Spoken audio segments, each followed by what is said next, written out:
E para dar sequência à comemoração dos 75 anos da nossa Casa de Caminho, que será dia 18, né, agora, e na noite de hoje nós vamos estar aqui, na manhã de hoje nós vamos estar aqui com a Olímpia, que é de Valença, né, que estará aqui conosco. E o tema depois a gente diz. Primeiramente nós vamos abrir a nossa página de hoje, que é do livro Pão Nosso, lição 161, vós que dizeis? E perguntou-lhe, e vós, quem dizeis que eu sou? Lucas escreveu no capítulo 9, versículo 20. Emmanuel nos esclarece da seguinte forma: nas discussões propriamente do mundo, existirão sempre escritores e cientistas dispostos a examinar o mestre na pauta de suas expressões puramente intelectuais, sob o pruridos da transmissão humana. Esses amigos, porém, não tiveram contato com a alma do Evangelho, não superaram os círculos acadêmicos, nem arriscaram títulos convencionais numa excursão desapaixonada por meio da revelação divina. Naturalmente, portanto, continuarão enganados pela vaidade, pelo preconceito ou pelo temor que lhes são peculiares ao transitório modo de ser, até que se lhes renove a experiência nas estradas da vida imperecível. Entretanto, na intimidade dos aprendizes sinceros e fiéis, a pergunta de Jesus reveste-se de singular importância. Cada um de nós deve possuir opiniões próprias relativamente à sabedoria, à misericórdia com que temos sido agraciados. Palavras vãs acerca do Cristo quadram bem apenas a espíritos desavorados do caminho da vida. A nós outros, porém, compete o testemunho da intimidade com o Senhor, porque somos usufrutuários direitos de sua infinita bondade. Meditemos e renovemos aspirações em seu Evangelho de amor, compreendendo a impropriedade das múltiplas interpelações com respeito ao Mestre, porque a interrogação sublime vem dele a cada um de nós, e todos necessitamos conhecê-lo de modo a assiná-lo em nossas tarefas de cada dia. Importante nessa passagem é que vós, que dizeis? O que nós estamos, nesses momentos que nós estamos aqui no planeta Terra, o que nós estamos dizendo sobre as palavras, sobre os ensinamentos que Jesus nos ensinou? Muitos vêm, como ele fala aqui, cientistas, estudiosos, né? Falam coisas que muitas das vezes não batem, né, com o que ele, quando aqui esteve, nos ensinou. Mas são aqueles que ainda não têm o seu conhecimento, ainda estão fazendo as suas interpretações por si mesmos, não olhando dentro das suas palavras, das palavras do Cristo. E nós temos que agradecer muito ao Pai Celestial por enviar esse Filho maravilhoso que nos ensinou e continua sempre e continuará a nos ensinar o caminho certo, o caminho da liberdade, o caminho do amor, o caminho da libertação do espírito, para que nós possamos um dia, todos nós, tornarmos espíritos perfeitos. Agradecemos a todos, vamos fazer a nossa prece, e para que nós possamos nos preparar para a palestra da nossa irmã. Ave Maria, cheia de graça, o Senhor é convosco, bendita sois entre todas as mulheres, bendito é o fruto do vosso ventre, que nasceu Jesus. Santa Maria, Mãe de Jesus, rogai a Deus por nós, pecadores, agora e na hora do nosso descanso. E com essa prece que depositamos humildemente a vossos pés, agradecemos essa manhã ensolarada de paz, agradecendo por esse momento de podermos estar aqui para festejar, para agradecer ao nosso querido José de Assunção, que nos deu a oportunidade de estar nessa casa, Associação Espíritas Discípulos de Allan Kardec, na qual está nos seus 75 anos. E nesse momento que nós convidamos a nossa irmã Olímpia, pedimos ao Pai Celestial, ao seu amigo guardião, que a ilumine e a proteja nas suas palavras para todos nós. E passamos a palavra para a nossa irmã Olímpia. Seja bem-vinda.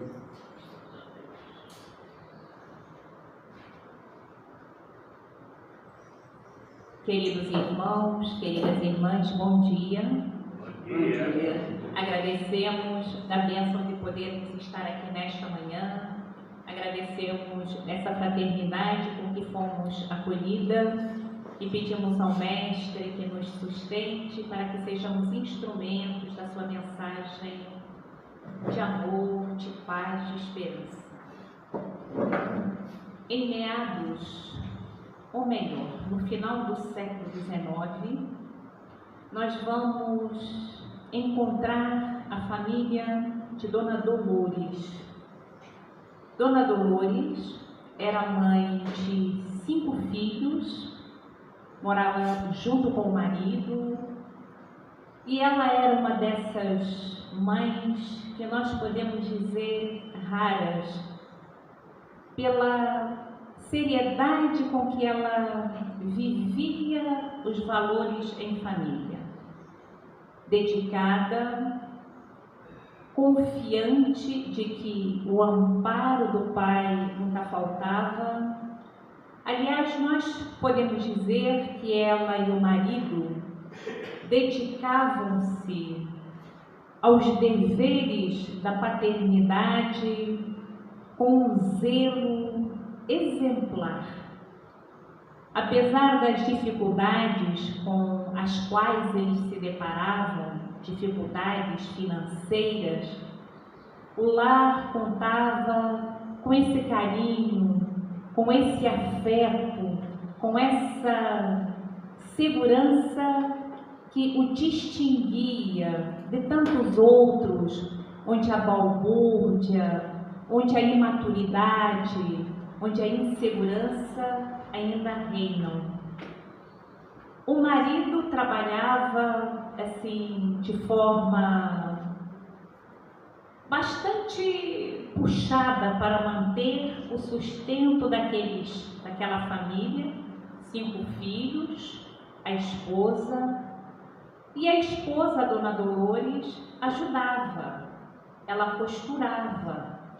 E a filha mais velha também ajudava, fazendo bordados. Mas a filha mais velha, de beleza extraordinária, a Palmira, tratada no lar por Palmirinha, ela não se conformava em ter nascido num lar tão pobre. Aqueles valores familiares, aquela amorosidade da qual ela desfrutava, não eram compreendidos. Ela não tinha alcance para isso. Carregava no seu íntimo uma funda revolta por ter que se, vamos dizer, adequar àquele universo.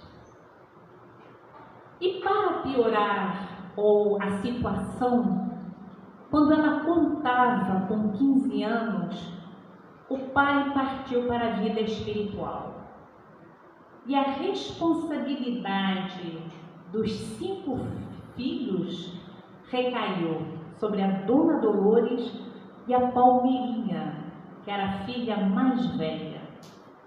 Então, a Dona Dolores, ela teve que aumentar, ela teve que redobrar a sua tarefa ali no trabalho de costura, e a Palmirinha, ela teve que, vamos dizer, também aumentar a sua dedicação nessa tarefa de bordados.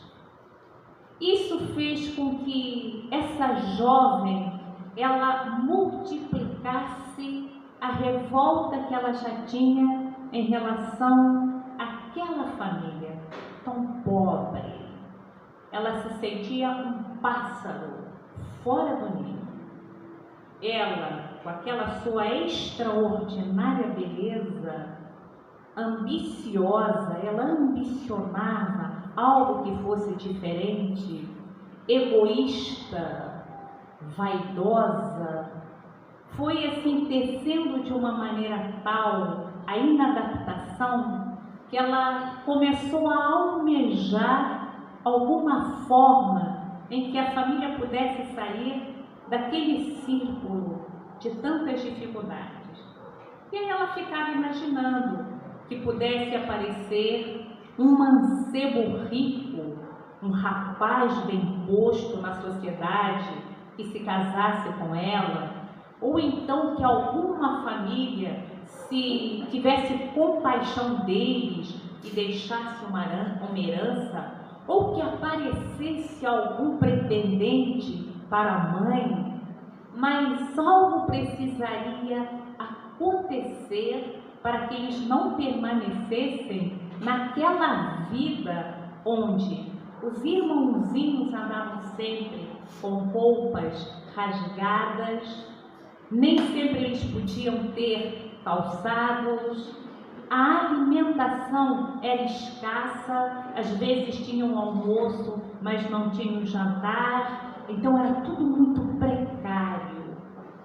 A mãe, que era uma dessas almas que já tinha desenvolvido em si a memória do divino, porque todos nós, como criados, como seres criados à imagem e semelhança do Pai, trazemos em nós a memória do divino.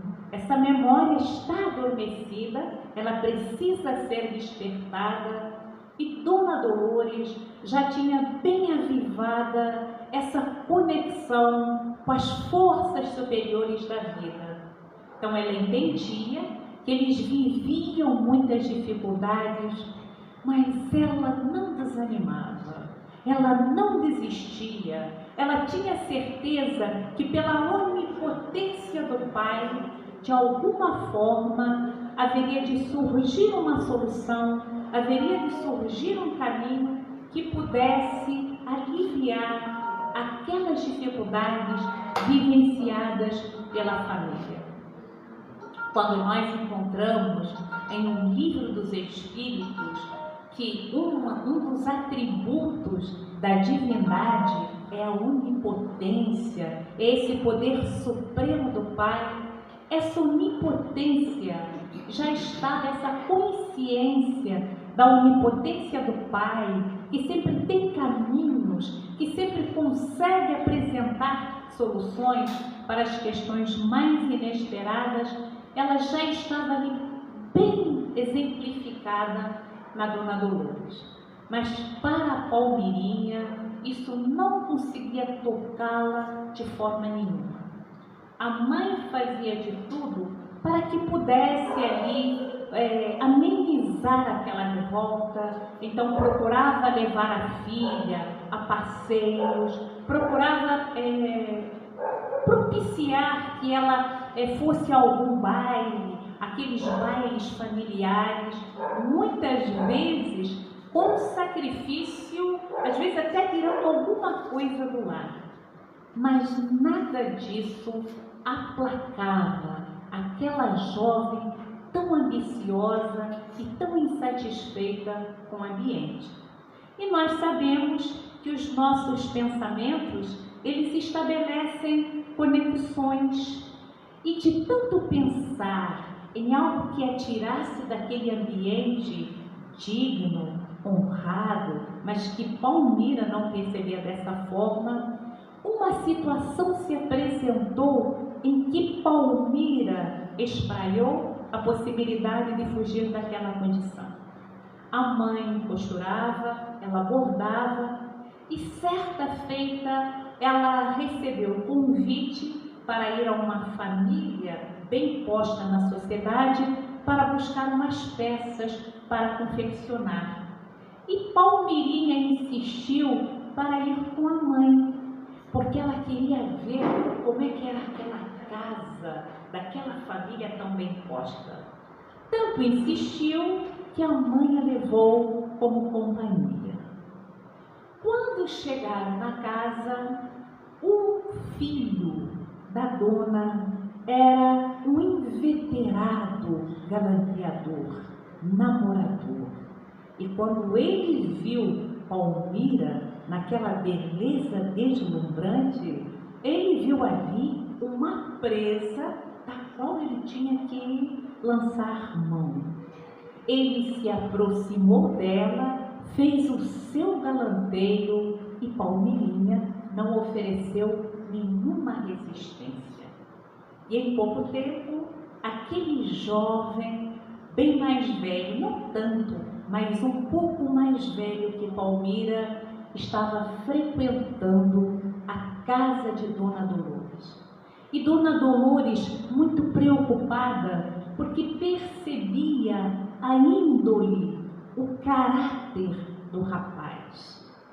Além das diferenças sociais, né, que ela era, vamos dizer assim, ela estava num extremo, eles viviam na pobreza, e ele era um rapaz muito bem posto, mas ao lado dessa diferença, o que mais a preocupava era a índole, porque ela percebia aquele rapaz que não tinha princípios morais, que mais queria se valer, talvez, daquela jovem que ele considerava desprotegida. E o rapaz, que inicialmente até poderia ter boas intenções com a Palmira, quando ele percebeu que ela, na verdade, era de uma beleza, ela tinha um físico muito atraente, mas interiormente ela era fútil, ela era vazia. Quando ele se deu conta disso, ele passou então a tecer o desejo de tê-la como amante. Até aqui tudo bem? Tudo bem, gente? Tá dando para acompanhar? Ninguém tá com esse soninho de domingo de manhã? E o rapaz começou então a ter uma outra intenção, de tê-la como amante. Era moda, era comum, isso no final do século XIX, os homens ostentarem uma amante. E Guilherme passa então a querer ter Palmirinha como amante. Começa a convidá-la para teatros, para lugares sociais, mas Dona Dolores, muito firme na educação, muito enérgica, diz não à filha. Então Guilherme rompe com Palmirinha, rompe com ela, mas eles continuaram às escondidas, mantendo uma, vamos dizer, uma correspondência. Era o tempo das cartas, né? Não havia WhatsApp, não havia nada disso. A correspondência era o quê? Papel, era por cartas. Nesse meio tempo, a Dona Dolores recebeu uma família da alta sociedade, deixou encomendas para a Dona Dolores fazer bordados, preparar o enxoval de uma jovem que iria se casar com um adido, né? Era um casamento luxuoso, as encomendas eram muitas, e Palmira e Dolores, que já trabalhavam muito, tiveram que redobrar o trabalho para dar conta dessa encomenda.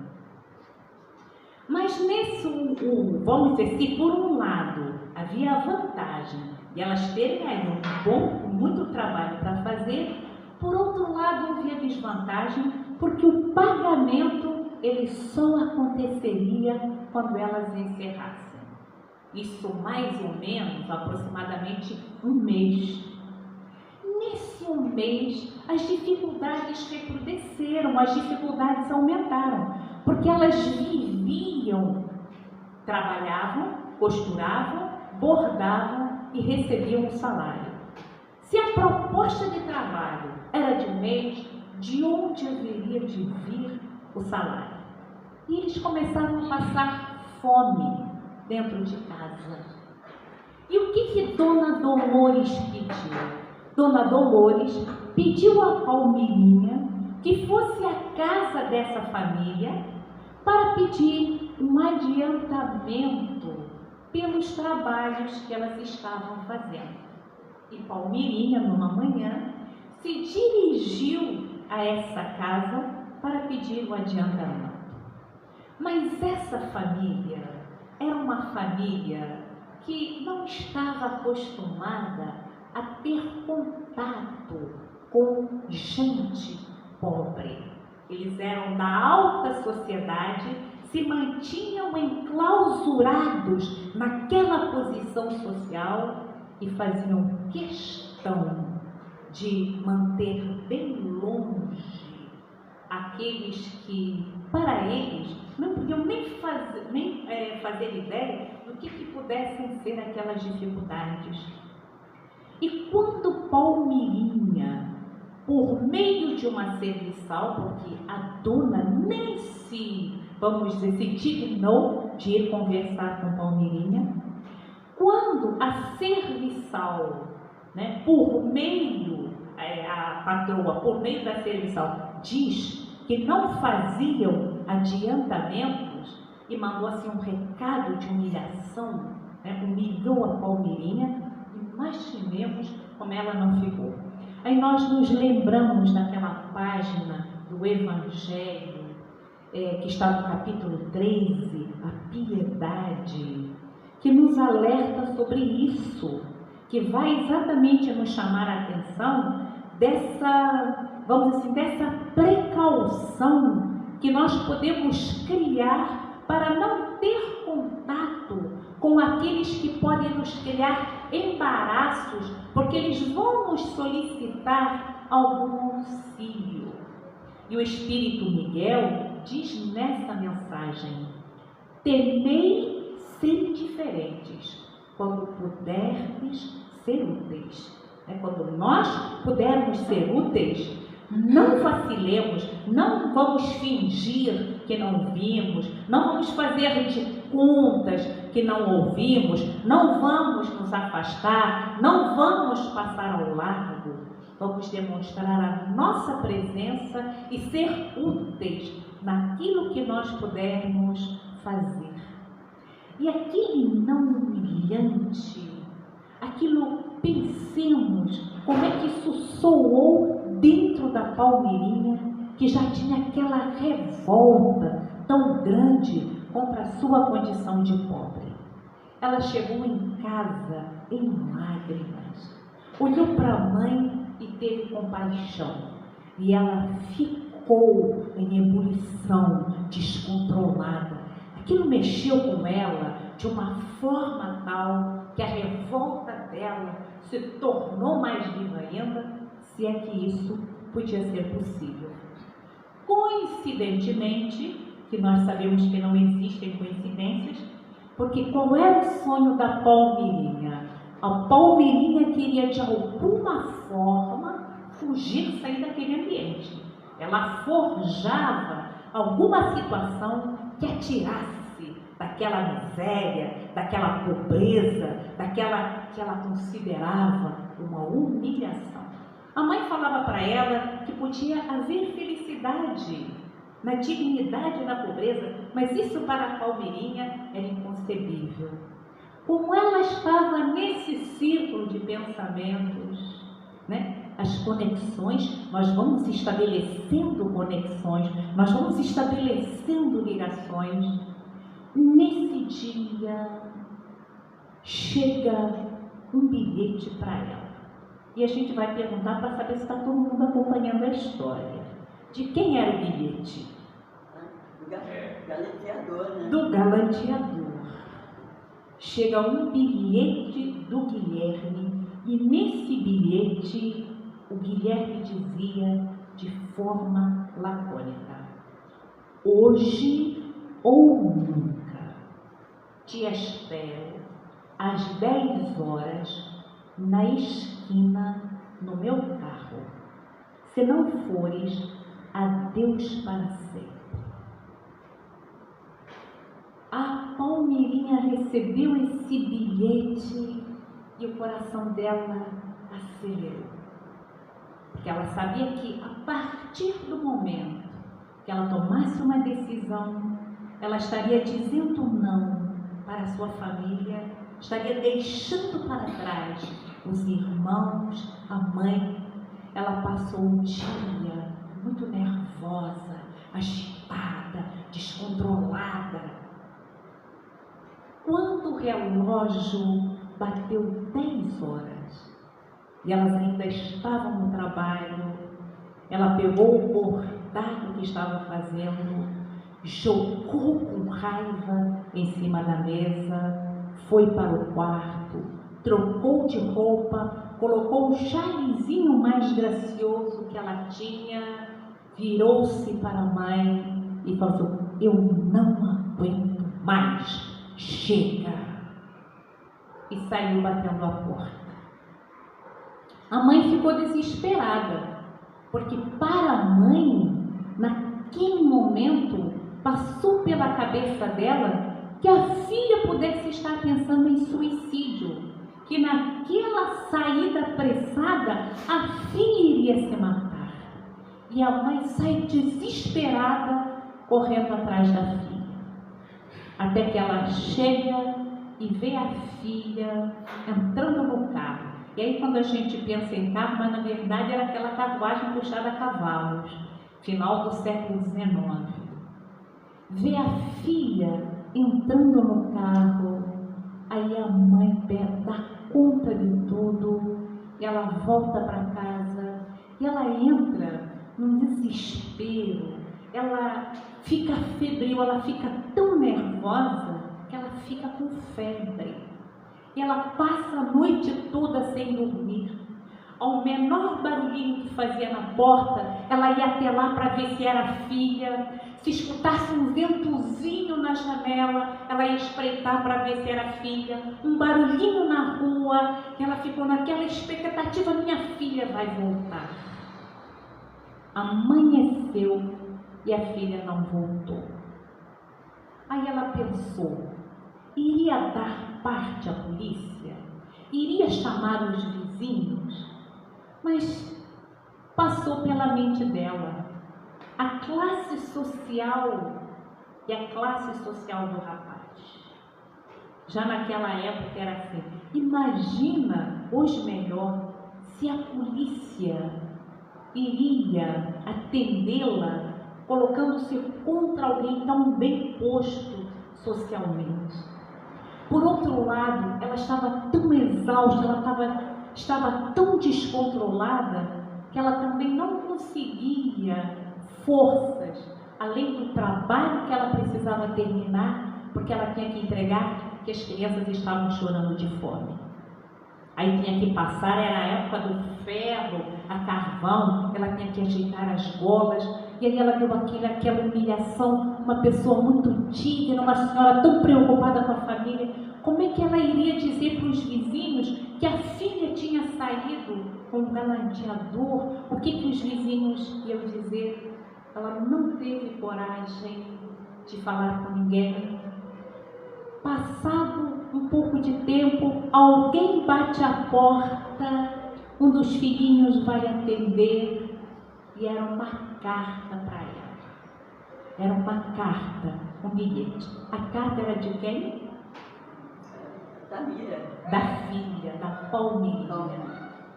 Aí a Palmeirinha dizia: perdoa-me, minha mãe, eu não aguento mais, eu nunca mais vou voltar para o lar, não vou voltar. E junto com a carta mandava uma cédula de 100 mil réis. Para a época, 100 mil réis era muito dinheiro. Quando a mãe recebe aquela carta, ela já estava impactada, ela já estava descontrolada, aí ela fica mais descontrolada ainda e ela desmaia. Aquele desmaio era o auxílio da espiritualidade, porque ela não estava dando aquela pressão que ela recebeu naquelas poucas horas. Isso era insuportável para ela. Ela desmaia, mas não tinha jeito. Ela tinha 5 filhos para criar, ela tinha trabalho para fazer, ela tinha que continuar administrando o lar. Ela devota-se ao trabalho. No início, a Palmirinha, ela se sentia humilhada. A Palmirinha ainda mandava um dinheirinho para ela, que a mãe aceitava pelas necessidades em que eles estavam passando. Mas nunca mais a Palmirinha colocou os pés naquele casarão antigo em ruínas onde eles moravam. E a Palmirinha, ela se dedicou então a uma prostituição de luxo. Ela era de uma beleza extraordinária, não teve dificuldades em encontrar amantes, fidalgos, militares de alta patente, comerciantes muito bem postos, todos disputavam o privilégio de tê-la como amante. Lembremos que nós estamos no final do século XIX e ter amante era comum, era considerado normal naquela sociedade. E a Palmirinha, ambiciosa, vaidosa, egoísta, ela pouco se importava com as tragédias familiares que ela ia provocando. Lares foram sendo destroçados, famílias foram arruinadas, porque paixões ela ia provocando. Ela não estava nem aí. No início ainda procurou ter alguma informação sobre a mãe, sobre os irmãos, mas depois soube que a mãe, que tinha adoecido pelo impacto da atitude da Palmirinha, a mãe tinha se casado com um comerciante que tinha uma chácara e ela tinha se mudado para a chácara com os irmãos. Esqueceu a mãe. E quando Palmira saía para passear, ela entrava dentro do seu coche, deslumbrante bela, passeando pelas ruas ali no centro do Rio de Janeiro. Ela provocava a inveja das mulheres, muitas mulheres, a raiva também, o ódio, porque muitas olhavam para ela com ódio, porque ela era inconsequente, que não se importava de lançar a maldição dentro dos lares pelas suas atitudes. Homens iam olhando para ela, uns com olhares cobiçosos, outros com despeito. Por que com despeito? Porque eles sabiam que não teriam acesso. Ela que atuava numa prostituição de luxo. E assim, Palmirinha foi se promovendo. Ela que era uma jovem desconhecida, transformou-se numa famosa, se é que podemos usar esse termo, ela se tornou conhecida como uma prostituta de luxo. Mas o tempo vai o quê? Passando. E o seu corpo foi dando sinais de decadência. Aquela pele macia do rosto, aquela pele aveludada, começou a apresentar rugas. Aquelas, vamos dizer assim, o corpo firme começou a amolecer. Os dentes, antes belíssimos, começaram, porque ela teve um problema na gengiva e caíram. Até que ela se percebeu, ali fisicamente falando, porque ela não era no físico que ela se sustentava, era nisso que ela investia, até que ela se percebeu, vamos dizer, em ruínas, fisicamente falando. E aí todos nós somos seres criados à imagem e semelhança de Deus. E em sendo assim, todos nós trazemos a memória do divino dentro do nosso íntimo. Todos trazemos a memória do divino em nós. E ali naquela ruína, naquela solidão, ela vai se lembrar de quem? De quem que ela vai se lembrar? Da mãe, dos irmãos. E aí a consciência vem e pesa. E o despertamento do divino, aquela memória adormecida, ela começa a lançar, vamos dizer, insights. E ela começa a ter um remorso, um arrependimento daquela vida, daquilo que ela fizera. E começa então a se voltar, a realizar uma caridade para atender crianças órfãos e viúvas desamparadas. Ela começa a ter essa preocupação. Mas numa manhã, a criada, que era uma companhia muito fiel e amiga, todos nós, independente da situação, geralmente vamos ter uma alma amiga, um ente querido e uma criada dela muito amiga. Numa manhã, quando ela chega, a encontra morta, problema cardíaco. E ela tinha deixado um testamento. E ela era precavida, ela tinha juntado um patrimônio para que aquele patrimônio ele fosse direcionado para casas de assistência à criança e para a criada, que ela queria que a criada fosse bem remunerada, mas o juiz e os advogados dilapidaram aquela quantia, o testamento, e não realizaram o sonho dela. Mas a vida o quê? Continua. E nós vamos retornar aqui tantas vezes quantas forem necessárias, até que nós consigamos despertar a nossa memória divina que está dentro de nós. Ninguém vai criar a memória divina. A memória divina, ela já está dentro do nosso íntimo. E Palmira, do outro lado, lembremos que ela já desencarna com a consciência mais desperta.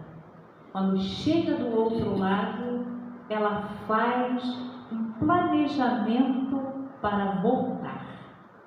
E no início do século XX, no Morro do Querosene, o Morro do Querosene, vamos dizer, século XX, falar em Morro do Querosene era falar de bandidagem, de crimes.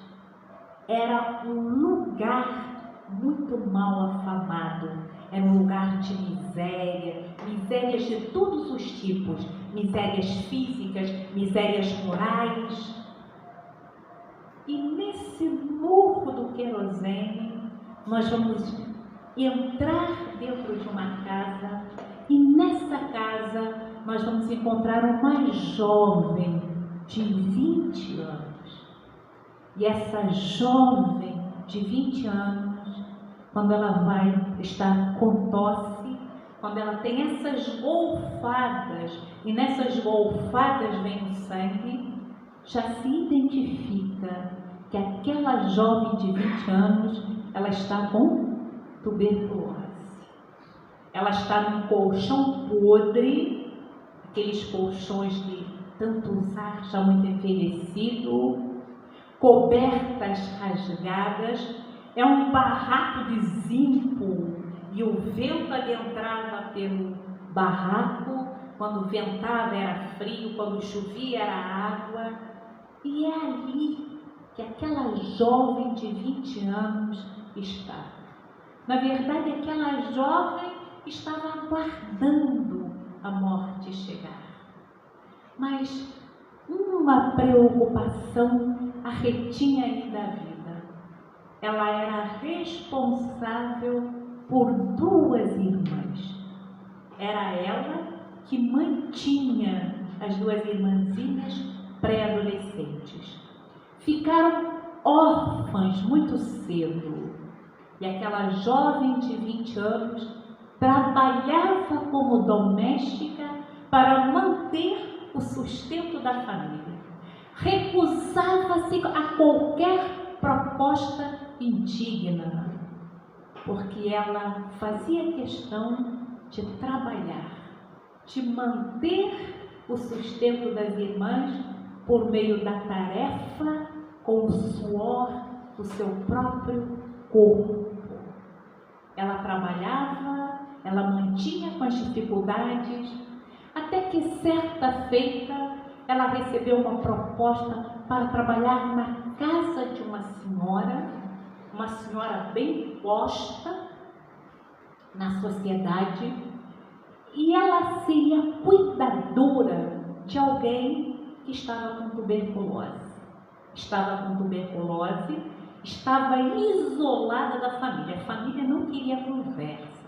Lembremos que início do século XX, falar em tuberculose trazia um peso, não é?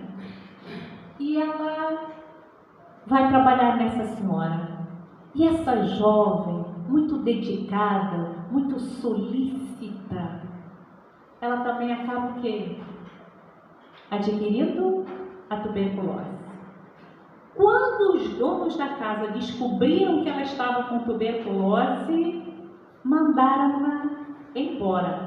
Mandaram lá familiar para um manicômio. Ela foi internada lá no manicômio, lá no hospital, era um nosocômio, e a jovem foi despedida.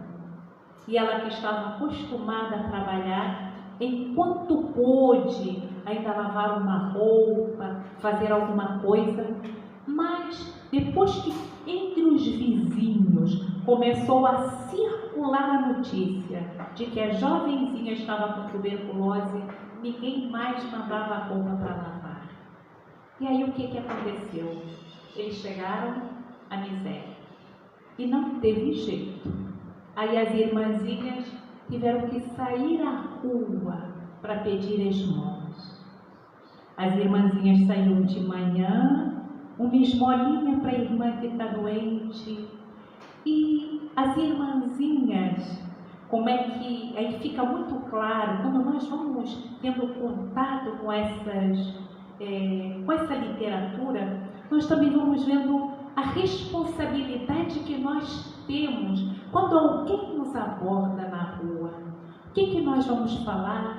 Porque nós não sabemos qual é a história que está por detrás. Muitas vezes é uma criança que se apresenta, é um jovem, mas e a história que está por detrás? Então aquelas duas pré-adolescentes que estavam ali pedindo esmolas, muitas vezes elas recebiam respostas assim impiedosas, propostas indecentes, que as meninas, olhares impiedosos, que tinham coragem de ver naquelas jovenzinhas algo mais do que 2 crianças precisando de pão. mas as duas irmãzinhas ficaram um tempo. Mas aquela jovem de 20 anos, ela estava com o corpo pronto para partir. E a alma também. Mas a preocupação e a angústia, quem ficaria responsável por aquelas duas irmãzinhas? E o nosso pensamento estabelece o quê? Nosso pensamento estabelece conexões, está certo? O nosso pensamento, ele é um radar. Sempre que nós emitimos pensamentos, nós acionamos um radar que vem em atendimento àquilo que nós pensamos. E aquela jovem de 20 anos, tuberculosa, à beira da morte, ela emite um desejo sincero de que aquelas duas irmãzinhas, elas não ficassem desamparadas, órfãs desamparadas. E quem atende? Doutor Bezerra de Menezes. Entra nesse circuito que ele vai assisti-la. Ele vai assisti-la e assopra no ouvido de uma das irmãzinhas assistidas. A irmãzinha ouve, claro que ela não tem ideia do que é, mas ela sabe que alguma coisa, ele ouviu ali uma mensagem viva para que ela se dirigisse a alguém. E as duas irmãzinhas, elas descem correndo o morro e vão bater a porta de uma casa de caridade, que era uma irmã que era responsável. E essa irmã verdadeiramente tinha o Cristo no coração. Ela trabalhava com amor, ela servia Jesus. Daí a poucas horas, essa irmã de caridade subiu o morro. Subiu o morro para levar socorro. Aquela jovem de 20 anos foi transferida para o hospital, onde teve uma morte digna. E as duas irmãzinhas foram acolhidas por essa associação de caridade e encaminhadas para que pudessem se transformar em mulheres do bem, que é aquilo que o Evangelho nos diz: transformar, criar, orientar, cuidar, para que se formem homens de bem. E a nossa Palmirinha, aquela Palmirinha que tinha destruído lares impiedosa, ela começava um carreiro de redenção, de transformação. Ela não era mais aquela que abandonava a mãe, que a deixava em desespero. Ela era a irmã que trabalhava para manter aquelas duas criaturinhas. Ela era uma alma que começava a criar em si, ou melhor, a criar não, porque todos nós já temos, que começava a desenvolver a essência, a memória do divino. Todos nós somos seres criados à imagem e semelhança do Pai Criador. Todos nós temos em nós a memória do divino, das coisas nobres, das grandiosidades, do poder de nos curarmos, de transformarmos. No capítulo, na questão 76 o Livro dos Espíritos, Kardec pergunta, nesse item que vai falar da origem e natureza dos espíritos, que definição se pode dar dos espíritos? Pode-se dizer que os espíritos são os seres inteligentes da criação, povoam o universo, fora do mundo corporal. Mas esses espíritos inteligentes, e quando nós encontramos aí os benfeitores nos dizendo que são os seres inteligentes, essa inteligência é para que ela possa ser expandida, espalhada, difundida, alargada, para nós desenvolvermos o que há de melhor em nós. É para que nós possamos adentrar, mergulhar na nossa essência divina e utilizarmos as águas limpas de sabedoria na nossa conduta diária. Porque quando nós não utilizamos isso na nossa conduta diária, nós estamos sempre repetindo velhos padrões. A Palmeirinha lá, ela teve essa coragem de uma existência ou outra dar um salto considerável. E com certeza esse salto considerável aconteceu pelos valores que lhe foram implantados pela mãe, mostrando que nada fica perdido. Se nós olharmos a Palmeirinha de uma encarnação para outra, ela teve uma transformação e uma transformação considerável. Mas lembremos que a Palmeirinha, ela teve dentro do lar um modelo exemplar da Dona Dolores. Todas as sementes, mães, educadores, todas as sementes que são lançadas no bem sempre hão de frutificar.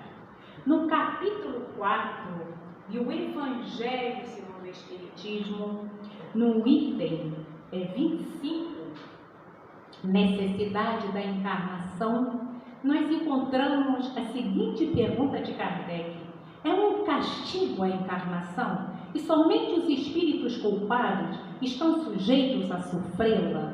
Um castigo?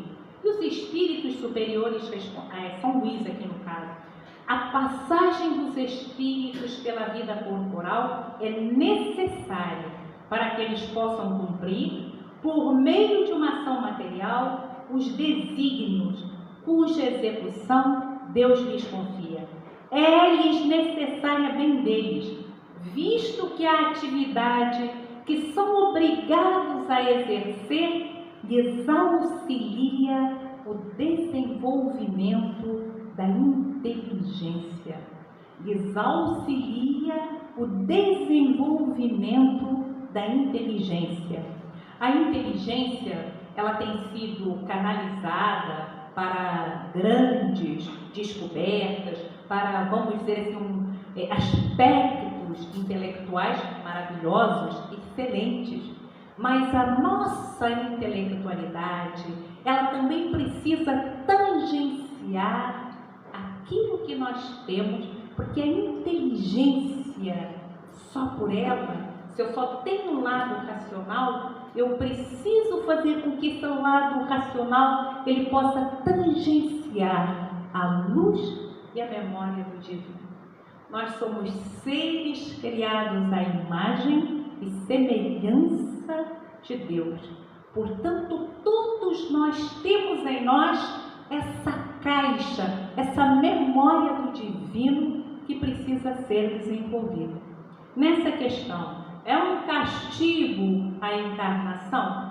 E São Luís diz, ela se torna um castigo quando nós vamos aí nos tornando tão repetitivos nas mesmas experiências, que essas experiências, elas ganham um peso que poderia ser evitado se nós seguíssemos mais nesse desenvolvimento e nesse cultivo da nossa memória divina. Mas que a tarefa, quando nós estamos na carne, quando nós encontramos respostas como essa em que ele diz, Deus, a passagem dos espíritos pela vida corporal é necessária para que eles possam cumprir, por meio de uma ação material, os desígnios cuja execução Deus lhes confia. Mas Deus não nos confia a repetição de velhos padrões. Deus nos confia a renovação para que nós também possamos renovar posturas de pensamentos, de palavras, de ações. É uma proposta nova de vida. Cada encarnação nossa, ela nos convida a desenvolvermos a memória que está adormecida em nós daquilo que é divino. E nesse sentido, a casa espírita é uma escola. É uma escola, e ela é uma escola que pode ser grande, pode ser pequena, pode ser no corpo, pode ser, não importa. Essa casa que é tão bonita, eu fiquei aqui apreciando esse abacateiro, essas flores. Que lugar tão bonito, não é? Esse lugar aqui é uma maravilha. Então, são escolas. Mas como escola? Escola de almas. Emmanuel tem uma frase em que ele diz: o centro espírita é a universidade da alma. O objeto de uma casa espírita é o desenvolvimento, é o cultivo da nossa essência divina. Essa é a tarefa primordial. Lembrar-nos a cada encontro, a cada estudo, a cada conversa, a cada diálogo, que nós somos espíritos matriculados na carne. E como espíritos matriculados na carne, nós temos uma matéria que nós precisamos lembrar dessa matéria o tempo todo. Essa matéria é saber que a nossa essência divina, ela espera por nós. A nossa memória divina, eu vinha de Valença refazendo reflexões, repassando mentalmente a palestra, refletindo, assim, é a memória. O que nós vamos a uma casa espírita? Qual é? Nós que estamos aqui no domingo, faz chuva, faz sol, mas você vai à casa espírita assim mesmo, vou, mas por que você vai? Nós vamos por hábito?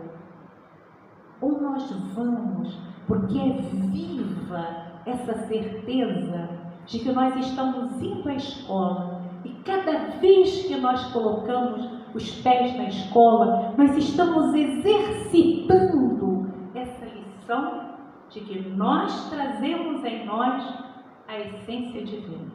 Nós agradecemos mais uma vez a bênção de aqui estarmos, agradecemos esse convite e que o nosso Mestre possa abençoar essa casa para que ela permaneça por muitos e muitos anos alimentando e fazendo desenvolver a memória do divino que existe em todos. Que Deus abençoe. Obrigada pela atenção.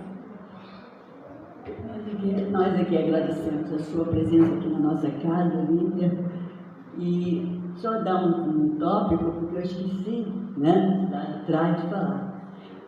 O tema da palestra foi Casa Espírita, Guardiã da Memória. E toda essa explanação faz o fechamento, que é aqui que nós encontramos todas as respostas para que nós possamos refletir da onde viemos, por que estamos aqui e como vamos passar para o outro lado. Que Jesus abençoe a nossa querida irmã, muita luz, muita paz, que você possa levar sempre essas mensagens a cada casa que você for. Nós agradecemos a todos. A lição foi a 161 do livro Pão Nosso. Nesse momento que nós estamos, faltando 3 dias para que possamos comemorar definitivamente essa Casa Espírita, guardiã da nossa memória, nós agradecemos ao nosso querido mentor e benfeitor, Dr. Bezerra de Menezes, que nos dá essa oportunidade a cada momento que aqui adentramos para trazer com as nossas aflições o consolo, a paz, a harmonia de nossos corações, para que possamos, ao sair daqui, possamos estar bem preparados para qualquer adversidade, para qualquer tumulto, para qualquer desequilíbrio, que nós possamos sempre estar preparados. E é aqui nessa casa de que nos guarda, que nos ampara, é que nós encontramos. Tem alguma mensagem? Quarta-feira, Felipe, a gente dando continuidade à comemoração do... Pode? Aniversário da casa, pessoal. Passa. O Alberto vai falar aqui. Não, mas só... Fechamos isso. Gente, bom dia a todos. Aí, domingo, a gente vai... Na quarta-feira, é o Felipe que vai fazer a palestra, né? Vai ser a linha do tempo. A gente vai relembrar os 75 anos aqui da casa. E no domingo, para a gente finalizar essas comemorações, vai ser o João Luiz. Então, todos convidados, se vocês puderem também divulgar, ele vai falar sobre o espírito imortal. E assim, pode falar. Eu retorno do estudo sistematizado dia 23. Bom, o nosso querido amigo, o Rogério está dizendo que a partir de qual vai ser o dia, Rogério? Dia 23. Dia 23 agora, estaremos retornando todos os estudos da Casa de Caminho aqui, né? Uma feliz coincidência. Essa história, ela é narrada por Bezerra de Menezes. Vocês falam que ele é o guardião amoroso da casa, de todas as casas. E essa história está no livro Nas Telas do Infinito. Quem recebe é a médium Ivone Pereira e quem narra a história é o Dr. Bezerra de Menezes. Ele é o autor dessa história. As conexões todas fechadas. As conexões todas fechadas. E assim seja. E assim a gente encerra a primeira parte do nosso trabalho na nossa casa. Pedimos aos nossos passistas que possam, né, se preparar para integrar a Câmara de Paz, e nós encerramos com a nossa prece, agradecendo esse momento de estarmos todos aqui. Pai nosso que estás nos céus, santificado seja o teu nome, venha a nós o teu reino, seja feita a tua vontade, assim na terra como nos céus. O pão nosso de cada dia dai-nos hoje, Pai. Perdoe as nossas dívidas, assim como nos ensinaste a perdoar os nossos devedores. E não nos deixes cairmos em tentações, desses caminhos tão tumultuosos, mas livra-nos de todo mal, porque só vós tem o poder, o reino e a glória para sempre.